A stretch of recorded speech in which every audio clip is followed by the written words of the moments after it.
15, and we're going to start close to home with Turtles team, Houston Texans, hosting the Miami Dolphins. And this is quite an intriguing game considering the trajectories that both teams have experienced this year. It's been quite a bit of a roller coaster on either side. Uh, Turtle, what are your reactions as a Texans fan to last week, and where do you think the team's at going into this game against the Dolphins? Yeah, coming out of the bye, it seems like a couple changes have been made. We'll start on the offensive side of the ball. Kenyon Green is back. He will not be starting, however, and the waiver wire pickup of Zach Taylor, not to be confused with the Bengals coach, will be starting at left guard. He was formerly with the New England Patriots. He was playing tackle when the Texans played him, and they embarrassed him when he was at tackle. He was working in with the ones as a starting left guard. So they made another change in the offensive line. We will see how that materializes. Coming out of the bye, obviously there's been a lot of discourse about the offense, the play calling, the protection for CJ Stroud. They were leading the league in pressures going into the bye. Hopefully they're able to get that addressed. Hopefully they took the bye to maybe devise some scheme things to help these guys, because at this point it's very clear that the offensive line is a little bit of a limitation, especially on the interior. I've seen teams work around it before. We will see if they use the bye in a productive manner to get around that. Obviously no Stephon Diggs, but you have Tank Dell and Nico Collins, assuming that they are all good to go after the bye, 100% healthy. CJ Stroud did appear on the injury report before the bye with a hand. You have to assume that he's probably feeling a little bit more refreshed now, and that is resolved. So everything outside of that seems to be full steam ahead on offense for the Texans. I'm very curious to, again, same issues that I've kind of been harping on before, if there's any improvement on those coming out of the bye. Dalton Schultz did show a couple signs of life before the bye as well. Hopefully he continues to improve. It's been a very down season for him, and not loving that contract that he's on at this point. But again, this is the home stretch of the year, and hopefully they use the bye productively. From the defensive side of the ball, no Jalen Petrie. He has officially had his season-ending surgery on his torn pec. They were hoping that because it was a partial tear, he might be able to rehab and play with a harness. That is not the case. He is out for the rest of the year. So safety on defense is a huge concern, especially against this Miami team, which Tua is back, and Tua is roll, baby. Tide is rolling with Tua because he is absolutely cooking since he's come back from that concussion. First in completion percentage. And it looks like this Miami Dolphins team has got some life back in them, at least on the offensive end. There has been some inconsistencies with them. Obviously, on Thanksgiving, the Packers shellacked them.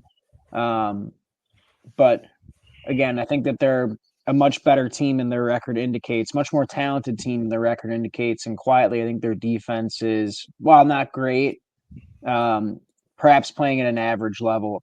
So it's a very intriguing game. And Texans with this, they'll be playing 3 games in 10 days with the Chiefs and Ravens on deck after this. This game means a lot because if the Colts are able to go into Denver and win and the Texans lose this game, they only hold a 1-game lead in the division with, again, the Chiefs and Ravens on deck. And the Colts schedule is relatively easy down the stretch as well. So things could get a little dicey. I actually might full-fledged hit the panic button if they lose this game and the Colts win, because it does not give them a lot of margin for error. But again, we'll see when it comes to this specific game. Look, I'm pretty confident with them coming out of the bye. They're able to make some necessary changes. If they didn't do any self-scouting, I would be extremely disappointed. Jalen Petrie is a huge loss on defense, though. He was basically the engine that made a lot of things go.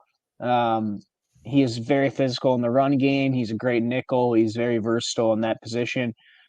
Jimmy Ward is the next guy up, so to speak, when it comes to that nickel role. And well, I think he could play it well. It takes away from um, the over the top safety spot, which will now be manned by uh, Kalen Bullock and Eric Murray, which Kalen Bullock for a rookie has played really well this year. He's got 4 interceptions, but Eric Murray has not played very good. And before the bye, he was getting absolutely roasted by a lot of the teams that we played. And that Turtle, stats back that up. Texans, 6 out of the last 8 games have given up over 250 yards to opposing passers. So Turtle, are you worried at all about you? I mean, you're going up against an 11th ranked pass defense in the NFL. Nico Collins obviously is a focal point of the passing game there for the Texans, and then he's obviously going to be shadowed by Jalen Ramsey, who's going to try and take him out of the game.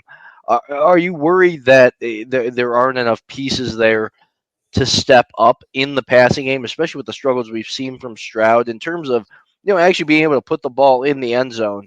And you're going up against an improving rush defense against Miami that I feel like has gotten stronger as the year has progressed. It just in terms of being able to move the ball against them. I mean, the defense. I think you guys actually have the advantage on the defensive side of the ball in terms of a pass rush.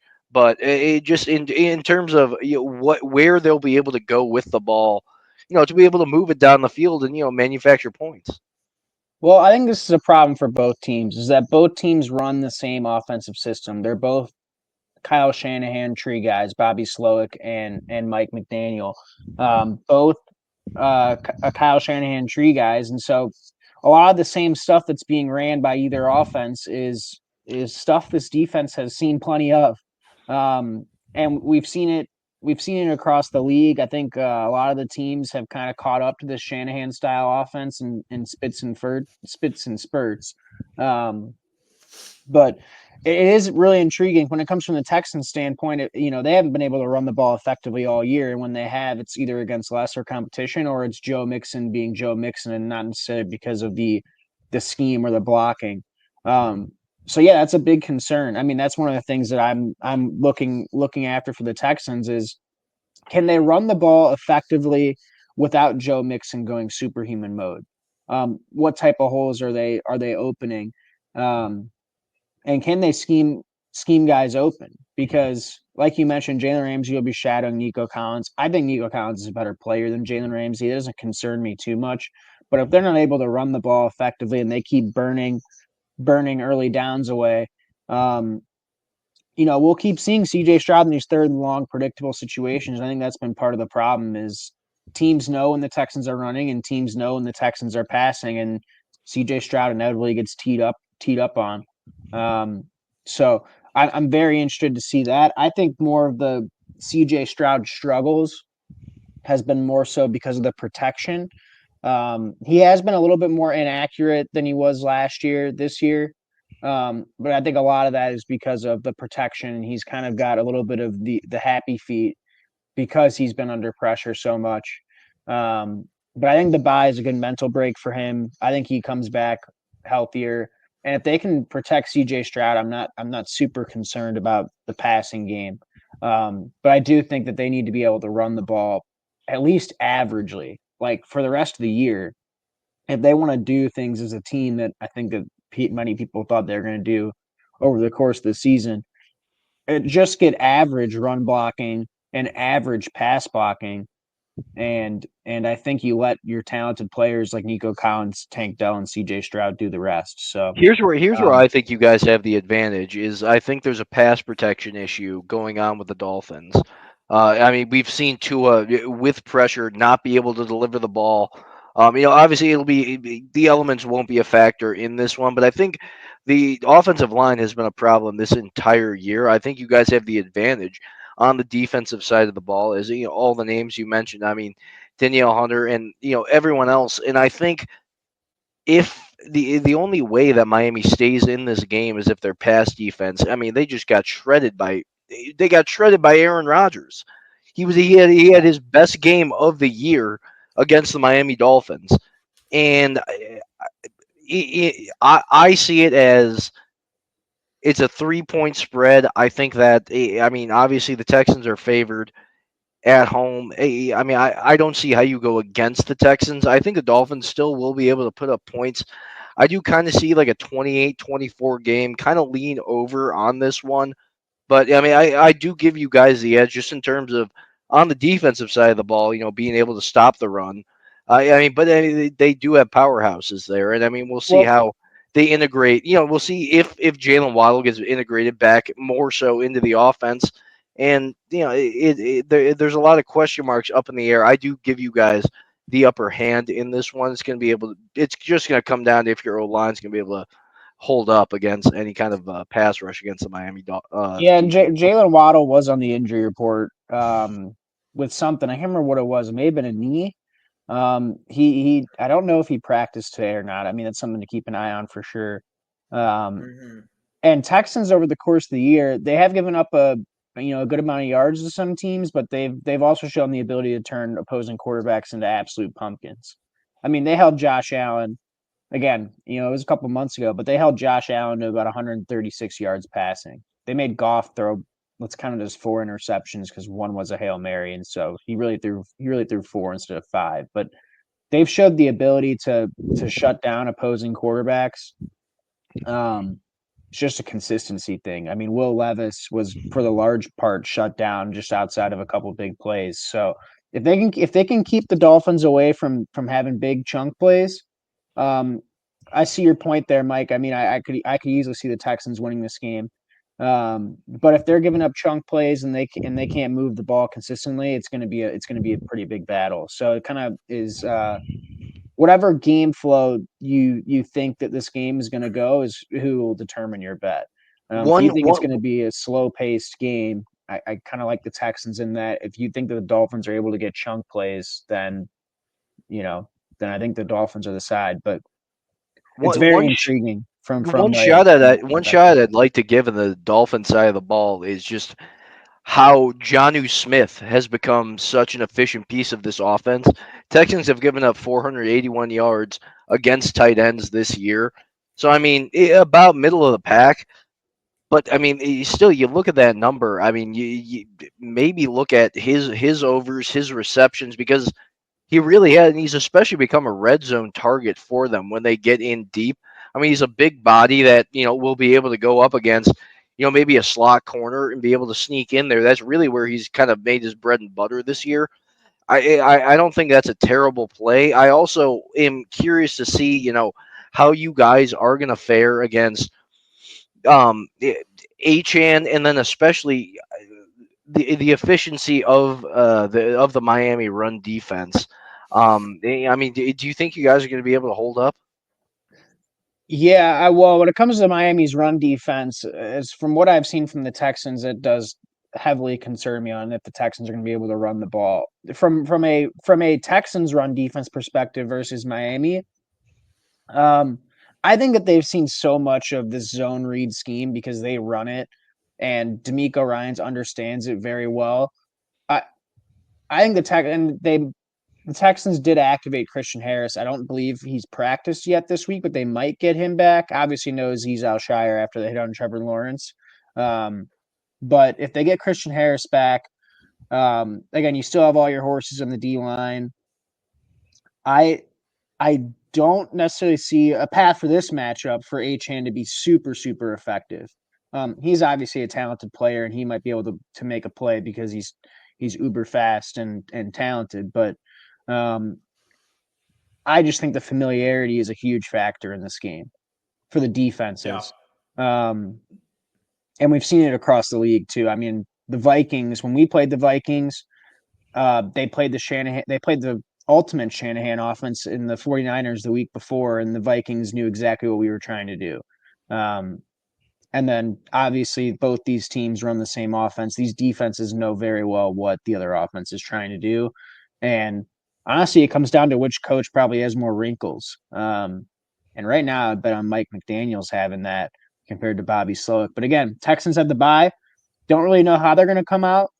And if they did some self scouting, I think we hopefully get some positive surprises in that regard. Yeah. I mean, I just want to interject and say Yeah, it's everything about this game coming off the bye being at home, facing a team like the Dolphins that while they've been ascending, they still haven't been like burning the doors off this season. Everything makes me want to pick the Texans, but then I think about the moving parts on the back end of the Texans defense right now, and I think about Tyreek Hill, regardless of whether Waddle plays or not. Tyreek Hill, Tua Tagovailoa, just the variability there in terms of what you can get in any given week makes me hesitant to pick the Texans. But with the spread only is it at 3 right now? Yeah, it's a The 3 point 3, spread. 2.5, and 3 is what I was seeing. Yeah, I mean 2.5 and 3. That's like a big. That's a big. I mean, hook it's a there. big difference. Yeah, Right. I don't know if And it's so I juiced think either. if I it don't were know if at it's 2.5, juiced either way. But yeah, I don't know if I'd there's any probably minus lean 3 plus 100s out there, but Sure. I lean Texans in this one. But yeah, when you talk about, as you said, Turtle, the congruency between the schemes, just the fact that the style in a game like this, maybe if you're playing a team like the Bears or one of these teams that have kind of given up on the season, you can just by sheer force of will dominate the game. But in a game like this, where you've got two teams that have succeeded and struggled at various points of the season, and you've got injuries on both sides, uh, it's a hard one to pick with a close spread. it's a So I must really think win for both teams too. It's a it comes must down to win that for half both. point spread, a must win for both teams. I'm going to probably lean the team at home and go with the Texans here. I don't feel great about taking them to lay 3 points, but yeah, I don't have full confidence in this Dolphins team. Once again, I could be eating crow after Tyreek Hill just has a massive game based on the moving parts of that Texans defense at this point. But once again, you got to lean on a guy like Will Anderson in this game to try to take over and mitigate those issues on the back end. What I Yeah, what I like in this game is the team total over for the Dolphins at 13 for the first half. I feel like if they're going to be able to move the ball, I mean you're talking 2 field goals, get them a touchdown. I feel like that will be in play. I think just what you were talking about, Turtle, the with how efficient Achan has been out of the backfield for them to be able to move the ball down the field. I mean, the red zone opportunities that are there, and then for the Texans to be able to put up some points as well. But I do like 13.5 over for the Miami Dolphins. I mean, we'll see what the Texans come out with. I feel like there has been a little bit of a struggle right off the bat in first half for the Texans, and that has come from the offense, that has come from the play calling and the inefficiencies of being able to like hit guys downfield, make big plays in the first half. So I lean Dolphins in the first half. I think for the game, I like the Texans to win it, and I mean this would be the dagger for the Dolphins. If they lose this one, I lean Texans, but we'll see. I think you guys have a lot of positional advantages to where it's going to make a difference. The one thing that I am worried about is how the scheme works with the Dolphins is them being able to put Tyreek Hill and Jalen Waddle in moving and in space. And are you guys going to be able to communicate with the linebacker core? And is someone going to be able to pick up a moving Jalen Waddle as he's coming across the field, or Tyreek Hill? Yeah, I mean that's where they make their bread and butter. And I mean it's hard for every team. So I mean that's the challenge coming into it. yeah, we're on a total crossfire here, Mike. I think this is an under game. This is an under game in my eyes. And the Texans do okay in first half. It's the second half scoring that they have a big issue with. I think throughout the course of the year, we've seen it. The Texans scored even before the bye. I think since the New England game, they've scored a total of 3 offensive touchdowns in second halves since the New England game, which is week 6. 3 offensive touchdowns in the second half over the course of 2 months. That is pitiful. That is pitiful. In the second half, you've scored 3 offensive touchdowns in 2 months. absolutely And how do you awful. It's fix cost something them. like that? It's cost It them speaks multiple to games. It's cost them speaks to a multiple lack games. of ability, a deficiency in adjusting, right? I mean, Yep, exactly. No you can script the adjustments. plays, but you can't adjust. It's I think it's coaching. It's obviously Bobby Sloak. You've heard me harp on it before. It's downright embarrassing, to be honest. Like, it's so frustrating as a fan to I mean, you can take the Lions game you can take a lot of games as an example. Games that should not have been close games, that should have been blowout wins for the Texans, they turn into these toss-up games. Lions game, the second Colts game, the second Jaguars game. I mean, all these games that shouldn't have been close were close because of that. So I like the under personally. I think this is an under game, and the Texans are probably an under team until proven otherwise. Um, just my thoughts. I mean, I hope to God the bye change some things, and I think that quite honestly the team is probably tired. But you play 14 weeks in a row, it can get kind of exhausting. But especially when you play all the close games that they did. So hopefully they come back rejuvenated. One last point, and you mentioned a little bit, Mike, with all the moving the pre-snap motion for the Dolphins. I wonder if they shadowed Tyreek Hill with Stingley, and D'Amico Ryans kind of goes away from zone and plays more man. Again, I don't know. We'll see. Just a matchup to watch. Desperate times, baby. It's a must-win Yeah, game. must-win Got to games for make both. adjustments. You got to do what you Yeah, got we'll to do. see.